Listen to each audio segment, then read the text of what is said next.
이제 이렇게 재건된 예루살렘 성 안에 살 사람이 없었습니다. 왜냐하면 그 전에 다 폐허로 되어 있지 않았습니까? 약탈당하고 그러니까 아무도 살지 않던 그런 동네겠죠. 이 견고한 성벽이 있어도 그 안에 살 사람이 없다면 그것은 의미가 없습니다. 우리가 좀 더 영적으로 생각해 본다면 하나님의 도시, 하나님의 나라를 완성하는 것은 역시 뭐 이런 건물들이 있고 뭐 어떤 심지어 어떤 돈이 있고 뭐 사역의 그런 하드웨어가 있어도 결국 그것을 완성하는 것은 사람이다라는 것입니다. 자, 당시에 예루살렘에 산다라는 것은 낭만적인 일이 아니었습니다. 사모할 만한 일, 사람들이 몰리는 그런 곳이 아니었습니다. 예루살렘에 산다는 것은 위험한 일이었고, 그리고 경제적인 손해와 불편함을 감수해야 되는 일이었습니다. 도시로 보면 아무런 인프라가 없는데 그냥 성벽하고 성전이 그냥 있는 거죠.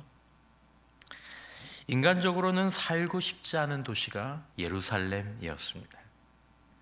오늘 본문은 그런 사람들이 살고 싶어 하지 않는 하나님의 도시를 채운 사람들의 명단, 그리고 그 도시를 채운 방식에 대해서 먼저 나와 있습니다. 뒷부분에도 좀 묵상할 내용들이 있는데 시간상 앞부분만 나눠야 할 것 같습니다.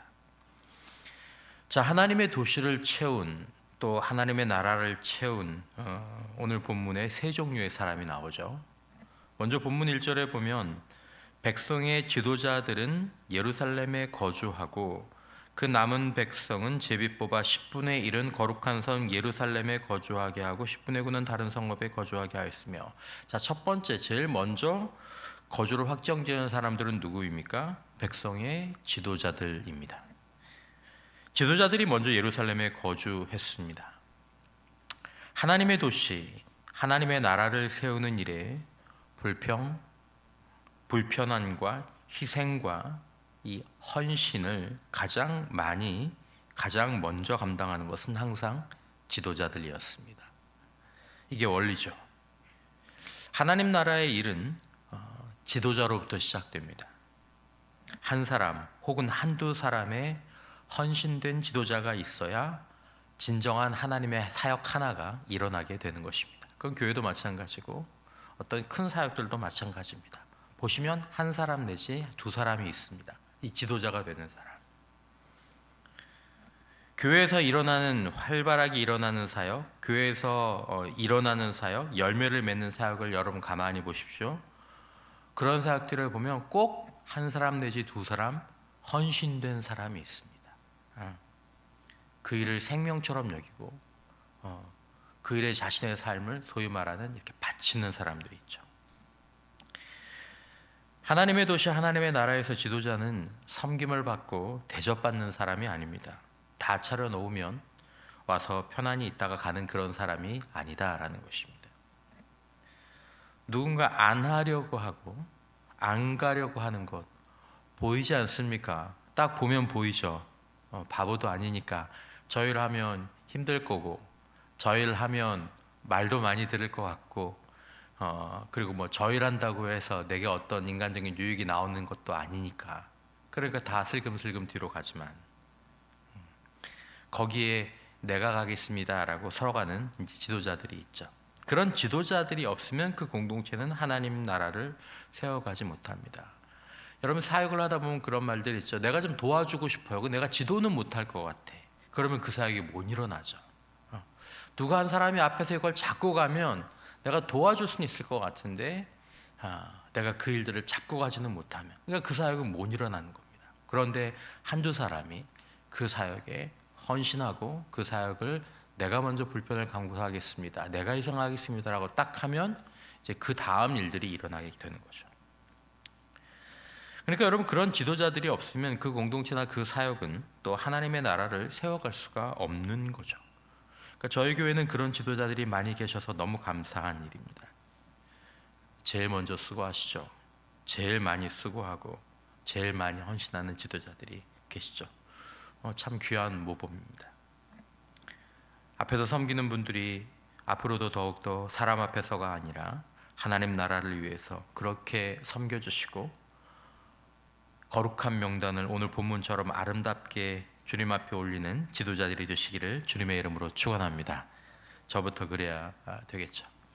여기 명단이 쭉 기록되어 있는, 성경에 보면 이런 명단 기록들이 종종 이렇게 쭉 나오지 않습니까? 많은 성경 신학자들이 그 얘기를 합니다. 이렇게 명단이 쭉 나와 있는 일의 이 영적인 의미는 하나님께서 그 이름들 하나하나를 기억하신다라는 의미이고, 보면 현손, 증손, 손자, 아들, 이렇게 쭉 나오지 않습니까? 하나님 앞에서 그런 것들이 기록된다, 기억된다라는 그런 의미다라고 보통 말하기도 하죠. 자, 두 번째, 어떤 사람들이 하나님의 도시를 채웁니까? 두 번째는 자원에서 거주하는 사람들입니다. 2절에 보면 무릇 예루살렘에 거주하기를 자원하는 자는 백성이 다 위하여 복을 빌었느니라 라고 얘기하고 있습니다. 자, 이들은 강요받지 않았습니다. 그들은 스스로 결단했습니다. 강요할 수가 없죠. 누가 그 불편한 일이고 힘든 일이고 수고해야 되는 일인데, 남들이 좋아하지 않는 일인데. 자원하다라는 이 히브리어 말은 단순히 제가 할게요 이런 의미가 아니라 마음 깊은 곳에서 우러나와서 기꺼이 자신을 드렸다라는 말입니다. 마음 깊은, 제가 하겠습니다. 제가 가서 거기 거주하겠습니다. 이들은 제비에 뽑힌 게 아닙니다. 10명 중에 1명을 제비 뽑아서 예루살렘으로 보냈거든요. 근데 제비 뽑힌 사람도 아닙니다. 그러니까 굳이 예루살렘에 가서 살지 않아도 되는 사람들입니다. 고향 땅, 익숙한 집, 안전한 환경에 머물러도 아무도 비난하지 않는데 그들은 스스로가 알아서 짐을 꾸렸죠. 그리고 폐허가 된 예루살렘, 적들의 위협이 여전히 도사리고 있는 그 불편한 곳으로 가족을 다 데리고 들어갔습니다. 왜 위험과 손해를 감수하고 자원했을까요? 아마도 이들은 예루살렘, 하나님의 성전이 있는 하나님의 도시를 사모했기 때문일 것입니다. 나는 위험하고 불편해도 하나님의 임재 곁에 가서 살고 싶다. 나는 위험하고 불편해도 이 일에 내 남은 삶을 드리고 싶다. 나는 이 일을 감당하고 싶다. 여러분, 하나님의 도시, 하나님의 나라와 하나님의 사역은 헌신된 지도자와 자원하는 백성들이 만나서 채워지기 시작합니다. 자원하는 이들의 마음에는 독특한 그런 열망이 있죠. 하나님 앞에 가까이 가고자 하는 열망, 하나님을 기쁘시게 하고자 하는 열망, 그리고 하나님의 소원을 이루어 드리고자 하는 열망이 있습니다. 하나님 중심적인 열망. 내 욕심으로는 못하죠.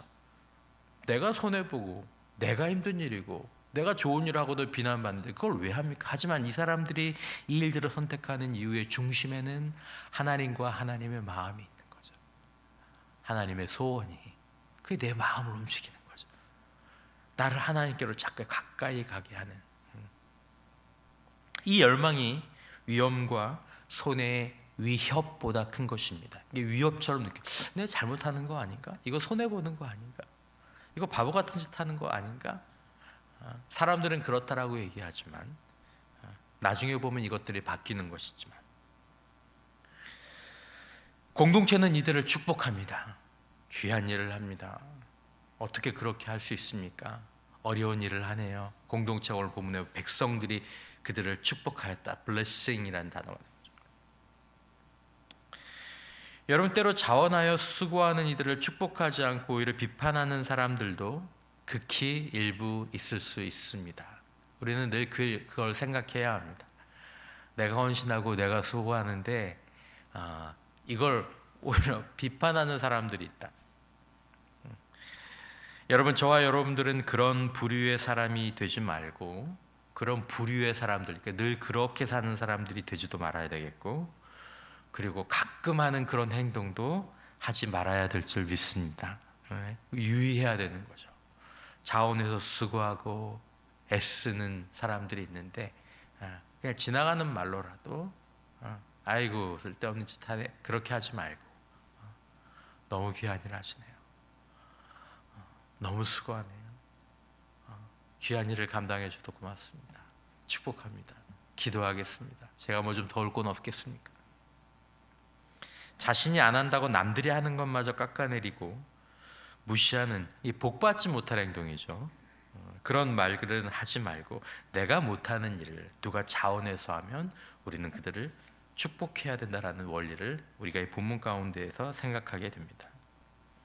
여러분, 우리는 일하고 섬기는 자들, 자원하는 자들을 항상 축복하는 습관과 문화가 더 풍성해지시기를 주님의 이름으로 축원합니다.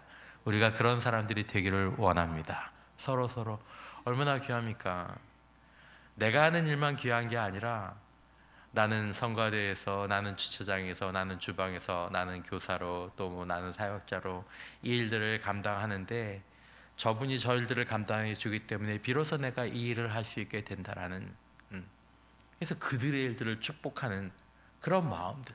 그냥 내 일만 중요하고 내 사역만 중요하고 내 부서만 중요하고 그것이 아닌 거죠. 마지막으로 제비뽑기에 선택된 사람들이 있었습니다. 10분의 1, 10%가 제비뽑기로 선택되었죠. 왜냐하면 안 가려고 하니까. 다 이렇게 자원하는 사람으로는 채워지지 않으니까요. 이들은 자원하지 않았지만 선택되고 임명된 사람들입니다. 구약에서 제비뽑기는 하나님의 선택으로 간주되었죠.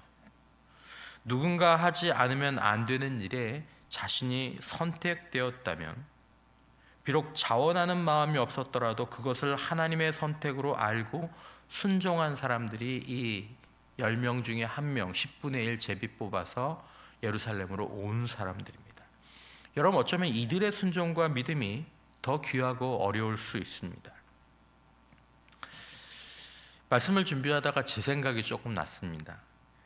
예전에 저는요, 예전이라고 하면 아주 젊을 때 그런 기질이지만 노라고 자주 말하던 사람이었습니다. 어떤 일들이 이렇게 부탁하거나 저기를 하면 저는 안 합니다. 제가 해야 될 일 선을 아주 그냥 잘 긋고 다니던. 그러니까 아예 요청도 못할 정도로 제가 제 영역을 잘 지키던 사람들이었습니다. 내 시간, 내 공간 이런 것들. 근데 요즘에 저는 언제부터인지 정확하게 모르겠지만 내라는 얘기를 훨씬 많이 합니다. 제 아내가 가장 이상하게 생각하는 이 언제부턴가의 변화 중에 하나가 그겁니다. 왜 한다 그랬어요? 그거 남들이 안 하는 그거 하면 수고인데 사역할 시간 그거 왜 한다? 왜 해준다 그랬어요? 정말 못할 것 같으면 노라고 얘기해야 되지만 할 사람이 적고 누군가 해야 될 일이라면 제가 희생을 좀 해야 하겠지만 할 수 있을 것 같으면 제가 요즘에는 네, 제가 하겠습니다. 그렇게 얘기합니다. 남들이 안 하려고 하고 다소 희생을 해야 하고 수고가 되는 일, 어쩌면 뻔히 이용당하는 일 같은 그런 일에도 제 안에서 영적으로 강한 거부감이 들지 않으면 주님, 이거 제가 이렇게 요청을 받았는데 이걸 어떻게 지금 해야 되나요? 근데 마음속에 아주 강한 거부감이 들지 않으면 네, 제가 해보겠습니다. 이렇게 얘기합니다. 그러니까 왠지 그렇게 되어갑니다. 이게 어떤 의미인지는 모르겠지만, 그리고 물론 고생은 조금 하죠. 시간이 없어서 막 그렇게. 하지만 내가 내 시간 못 챙겨서, 내 에너지 못 챙겨서 억울하다, 내 다음번에 절대로 이렇게 하나 보자, 그런 생각이 들지는 않습니다. 여러분 생각해보면 하나님의 사람들을 여러분 생각해 보십시오. 하나님의 사람들 가운데 고르고 따지고 계산하는 사람 별로 없습니다. 그렇게는 하나님 나라의 일을 섬기지 못한다는 거죠. 멍청해서 속나 다른 사람 안 하려고 하는 거, 마지막에 그 사람에게 온다고 해서 그냥 이렇게 받는 건가? 사람의 마음이 약해서. 그게 아닙니다. 여러분, 하나님 나라의 동역자들의 공통적인 태도 가운데 하나가 무엇입니까? 순종입니다. 순종입니다. 하나님 나라의 배역과 역할은 자기가 원하는 것만, 자기가 원하는 대로만 할 수 없습니다. 내가 원하지 않은 일, 내가 자원하지 않은 일에 대해서 요청과 선택을 받을 때 기도해 보시고 내 안에서 성령의 강한 거부감이 내 안에서 일어나지 않는다면, 단지 육신의 거부감만 있다면 머리 쓰지 말고 계산하지 말고 어리석게 순종하는 사람들이죠. 여러분, 내가 좋아하는 일만, 내가 좋아하고 내가 하고 싶은 일만 하려고 하지 마십시오. 이게 영적인 어린아이의 특징입니다. 영적인 어린아이의 특징. 이건 목사가 됐건 중직자가 됐든 교회를 많이 다녔든 상관이 없습니다. 이건 좀 다른 문제입니다. 어린아이들이 그렇죠. 여러분, 아이들이 뭘 합니까? 아이들은 자기가 좋아하는 일, 자기가 관심 있는 일에는 몰두하고 집착하면, 그거 건드려 보십시오. 난리가 나죠. 하지만 그렇지 않은 일에 대해서는 하려고 하지도 않고 관심도 두지 않고 맡기면 대충 합니다. 여러분, 영적으로 성숙한 동역자들은 그렇지 않습니다. 그들이 좋아하고 헌신하는 것은 자기가 좋아하는 일이기 때문이 아닙니다. 자기에게 맡겨졌기 때문에 그것에 집중하고 헌신하고 어떻게든지 이걸 잘하려고 하죠. 여러분, 저는 이 본문을 묵상하면서 하나님의 나라, 하나님의 도시, 하나님의 역사를 세우는 세 종류의 사람들을 보았습니다. 헌신된 지도자가 있어야 하는구나. 자원하는 동역자를 주시는구나. 순종하는 동역자들이 참여하는구나. 이들이 하나님의 도시 예루살렘을 채우는 것입니다. 사랑하는 성도 여러분, 우리가 그런 헌신된 지도자들이 될 수 있기를 주님의 이름으로 축원합니다. 남들이 꺼리는 일에 주님이 우리에게 마음을 주시면 자원할 수 있기를 바라고, 내가 선택받은 자리에 순종하되 헌신으로, 대충 하지 말고 관심 없는 거 다 티내는 그런 헌신 말고 어떻게든지 더 잘해보고 어떻게든지 집중하려는 그 순종으로 성숙한 자가 되기를 원합니다. 그렇게 저와 여러분들이 하나님의 나라를, 하나님의 도시를, 하나님의 사역을 채워가고 그 자리를 채운 고귀한 이름이 주님 앞에서 기록되고 거명되는 저와 여러분들의 남은 인생이 되시기를 주님의 이름으로 축원합니다. 기도하시겠습니다.